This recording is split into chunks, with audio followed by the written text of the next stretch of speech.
Jyotisha Shastra, or the study of celestial lights or Jyotihi, is a vast and complex field of study which is an integral part of studying the Vedas.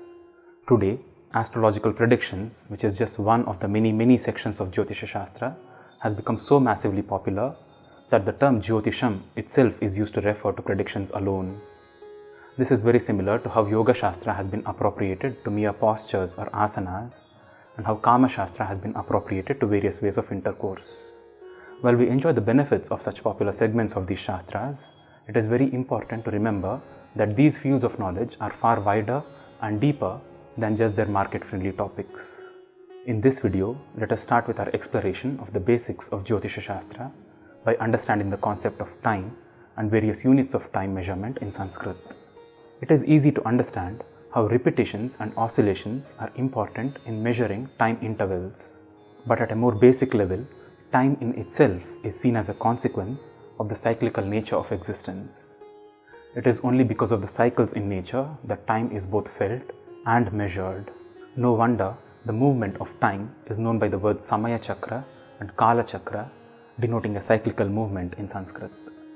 At a cosmic scale, the three most important such cyclical events that have the maximum impact on our day-to-day lives are Earth's rotation, where it cycles around itself, causing repeated days and nights; Moon's revolution, where it cycles around the Earth, causing repeated waxing and waning phases; and Earth's revolution, where it cycles around the Sun, causing repeated occurrences of various seasons. These three put together give rise to the notions of a day or Vasaraha, a month or Masaha, and a year or Varshaha. These cycles are not just out there occurring at a cosmic scale. They are deeply ingrained into how the human body functions and can actually be felt at an experiential level within.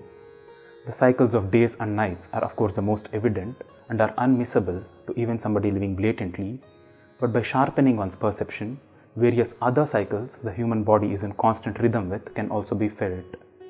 How sensitive one's perception is decides how keenly one can observe both the minutest and the largest cycles of existence. This naturally also decides the kind of vocabulary in a language used by the people who were aware of such intervals of time.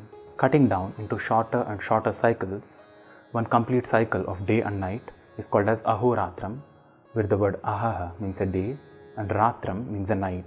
One Ahoratra is split into Ashta or 8 Praharaha, which are 3-hour durations. The ambience and mood of the day is said to repeat itself in a cyclical pattern between these 8 prahars. This plays an important role, especially in Hindustani classical music, where the musicians and listeners who are sensitive to this can feel this experientially in the performance of certain ragas. Based again on the quality of the time period, each Ahoratram is divided into 30 muhurtas, each of which has a specific name and is said to be conducive for specific kinds of activities. The famous Brahma Muhurtam is one of such 30 intervals. Each Muhurtam is divided into 2 ghatis, each ghati into 30 kalas, each kala into 30 kashthas, and so on, until the smallest unit of time commonly used in Sanskrit, which is Truti, which is 1 by this fraction of a day. This is calculated as 29.6 microseconds. Counting upwards towards larger and larger cycles of time, one complete revolution of the earth, which is a year or Varshaha, is said to be an Ahoratram for the Devas or the celestial beings. 360 such Ahoratras form a year for the Devas known as Deva Varshaha or Deva Vatsaraha.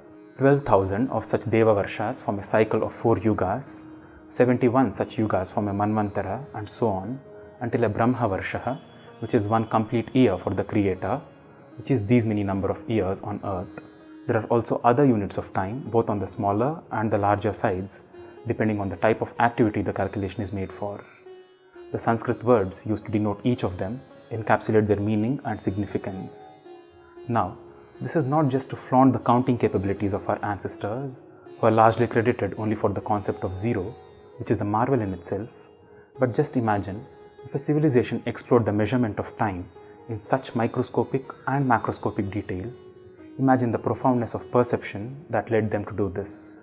The basis for all these units of time is again the cyclical nature of everything in physical creation, from the atomic to the cosmic.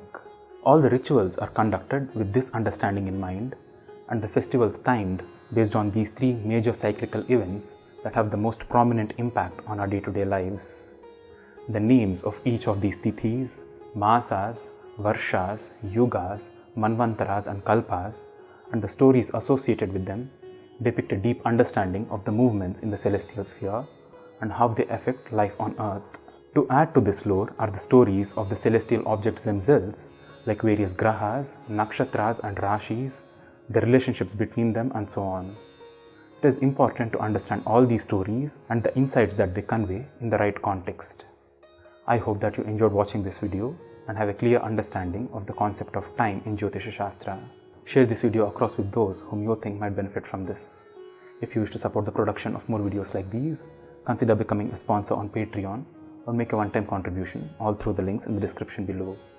Also, consider clicking on the subscribe button and the bell icon beside it so that you are immediately notified of our latest updates. See you in the next video. Namaskaram.